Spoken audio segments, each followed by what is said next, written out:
Good morning student.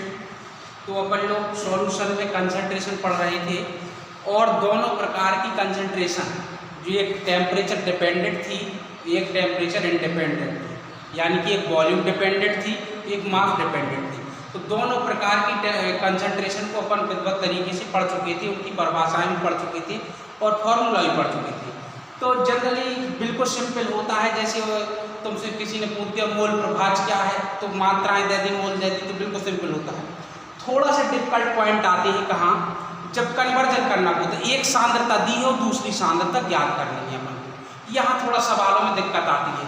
तो मैं आपको डायरेक्ट इनकी रिलेशन उठा के रख के दे रहा हूँ, ठीक है ना, और इनको ड्राइव करने की कोई ज़रूरत नहीं है। और अगर आप कुछ समझे तो बताना, वैसे बिल्कुल सिंपल है, ड्राइव भी हो जाती है। तो मैं इनको रखता हूँ।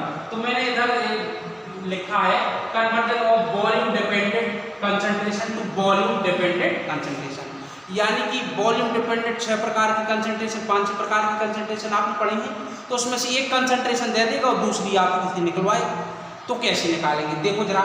अच्छा, आपने देखा था नॉर्मल एन, कैपिटल एन और मोलर टी कितना होता बेटे, W upon E into V गुणे 1000, ये ml में है, ठीक है ना। और मोलारिटी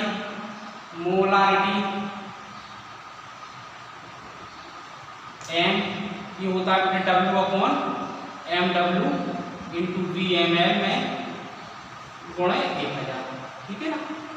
तो ये दोनों ही कैसे में वॉल्यूम डिपेंडेंट कंसंट्रेशन है। अगर हमको एक नॉर्मल टी दे रहा है और मोलर टी निकलवा रहा है, तो कैसे निकलवाएंगे। तो देखें बेटे, अगर तुम लिख दोगे इसको इक्वेशन 1 मान लो, इसको इक्वेशन 2 मान लो, मेरा तो हिसाब था कि मैं सीधे लिख दूंगा n अपॉन m बराबर कितना, n फैक्टर, या bm को लिख दें बैलेंस फैक्टर, ठीक है ना। मैं सीधे लिखना चाहता हूँ, लेकिन थोड़ा सा एक्सप्लेन कर रहा हूँ, लेकिन अगले में नहीं करूँगा। तो अगर अपन लिख देंगे इधर से इक्वेशन 1 और 2 को n अपॉन m लेंगे यदि बेटे, तो देखो जरा क्या आ जाएगा, बोलो जरा। 1000 से 1000 कैंसिल हो जाएगा, b से b कैंसिल हो जाएगा, और w से ये w कैंसिल हो जाएगा। बताओ जरा क्या बचेगा, 1/e बचा ना, इधर से क्या बचेगा, 1/mw, ये बचेगा ना, ठीक है ना। तो अब तुम बताओ जरा मुझे, बराबर कितना हो जाएगा, 1/e गुणे कितना हो जाएगा, mw बटे कितना 1, ठीक है ना।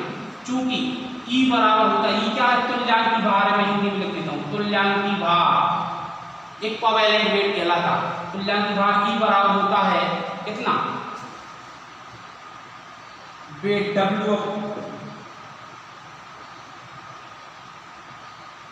मॉलिक्यूलर वेट mw अपॉन कितना, बैलेंस फैक्टर पे मैं अभी चर्चा करता हूँ, ठीक है ना।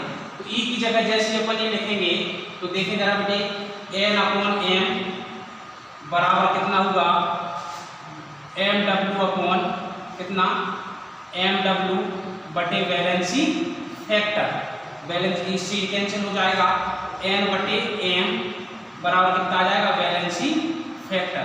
बैलेंसी फैक्टर को कुछ लोग स्मॉल n लिख देते या स्मॉल n, तो ये रिलेशन आ गया, ठीक है ना। तो अगर तुम्हें नॉर्मल दी हो, मोलर दी है, तो ये फॉर्मूला याद होना चाहिए। मैं बैलेंस फैक्टर के बारे में बताता हूँ अभी, ठीक है ना। बैलेंस फैक्टर होते क्या है,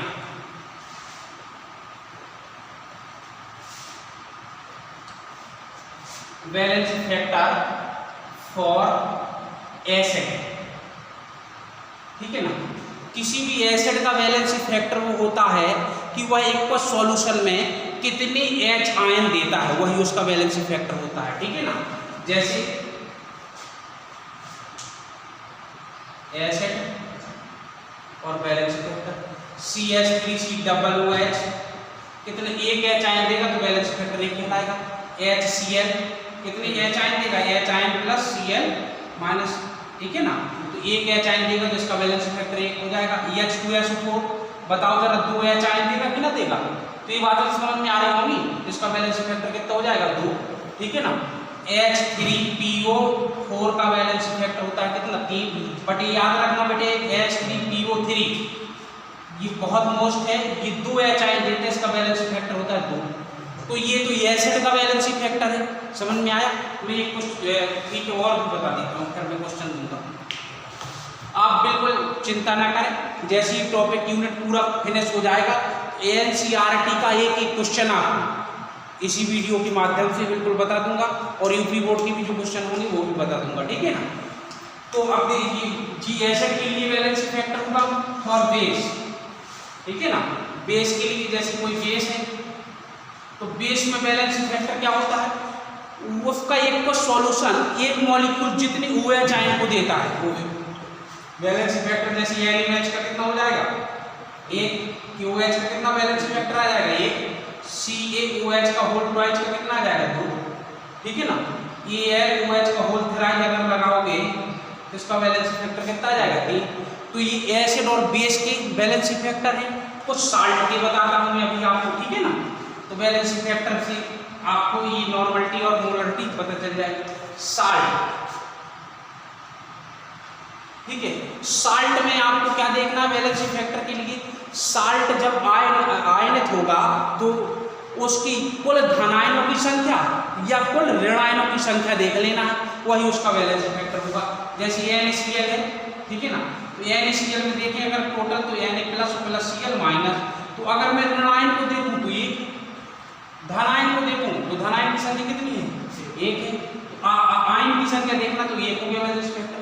यदि मैं इसको देखूं बेटे CaCl2, तो CaCl2 बताओ जरा 2Ca double plus 2Cl minus, तो ऋण में देखूं तो 2 ऋणायन है तो 2, या फिर इसके धनायन की संख्या देखूं तो आयन कितने हैं 2 हैं तो 2, तो इसका बैलेंस फैक्टर ये हो गया। तो साल्ट का बैलेंस फैक्टर होता है वो आयनाइज्ड होकर के कितने आयन देता है, आयन की संख्या नहीं, आवेश की यूनिट, ठीक है ना, कितने धन है और कितने ऋण है टोटल, तो उससे पता चल जाता बैलेंस फैक्टर। एक कुछ बैलेंस फैक्टर ये जरूर है कि आपको ध्यान रखना है, क्या है, अगर तुम्हारा पदार्थ क्या है, सॉलिड क्या है, ऑक्सीडेंट, ऑक्सीडेंट क्या है, ऑक्सीडेंट, तो बैलेंस फैक्टर क्या होगा, ऑक्सीडेंट में बैलेंस फैक्टर क्या होता है, चेंज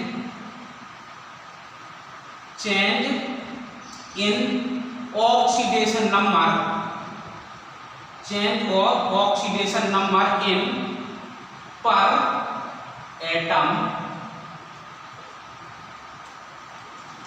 ठीक है ना।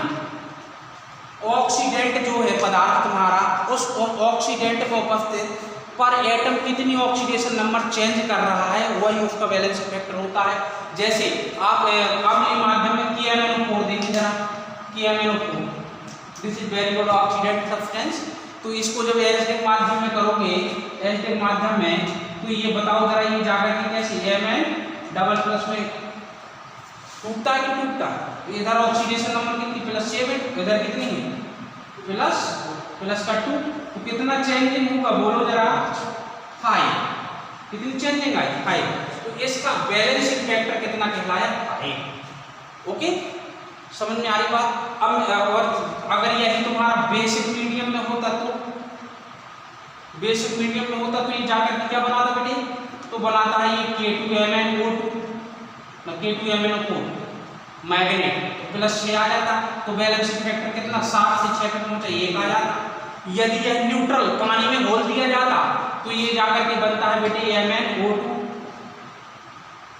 तो 3 का डिफरेंस आता, तो बैलेंस फैक्टर कितना हो जाता 3। तो ये इसका कमाल है।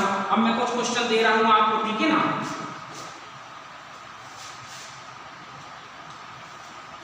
N/3 H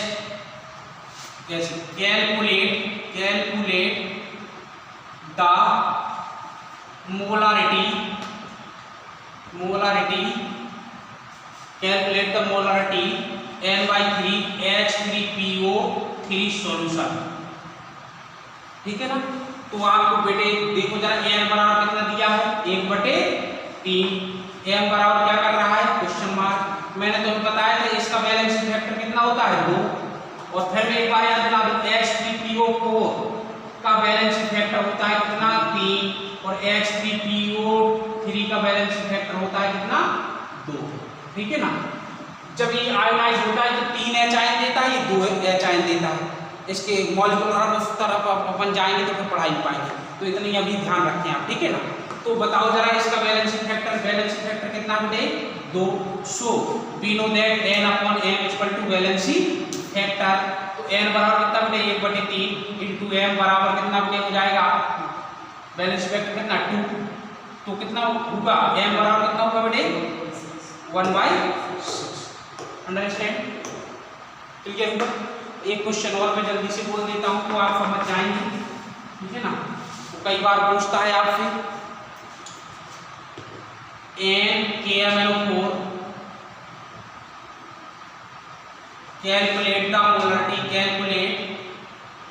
calculate the molarity n, या found out the molarity of NKMnO4 solution. ऐसे पूछ देगा नॉर्मल KMnO4 सॉल्यूशन की मोलरिटी क्या होगी जबकि why solution is the acidic character. Solution कैसा है अम्लीय है, तो आप जानते हैं कि अम्लीय माध्यम में एसिडिक माध्यम में बैलेंसिंग फैक्टर कितना होता है 5। या सो n बराबर कितना दिया बेटे, जब भी नॉर्मल का कहा जाए तो नॉर्मल का मतलब हो तो 1, तो n/m बराबर कितना हो जाएगा बैलेंसिंग फैक्टर। 1/m बराबर कितना बेटे 5, तो 5m बराबर कितना हो जाएगा 1, m बराबर कितना आ जाएगा 1/5 बराबर 0.2 मोल प्रति लीटर। तो नॉर्मलिटी और मोलरिटी के इस प्रकार से सवाल लगेंगे, ठीक है ना। और नेक्स्ट रिलेशन में अगले वीडियो में बताऊंगा आपको, और एक एक करके ऐसे सॉल्व करा दूंगा। Thank you.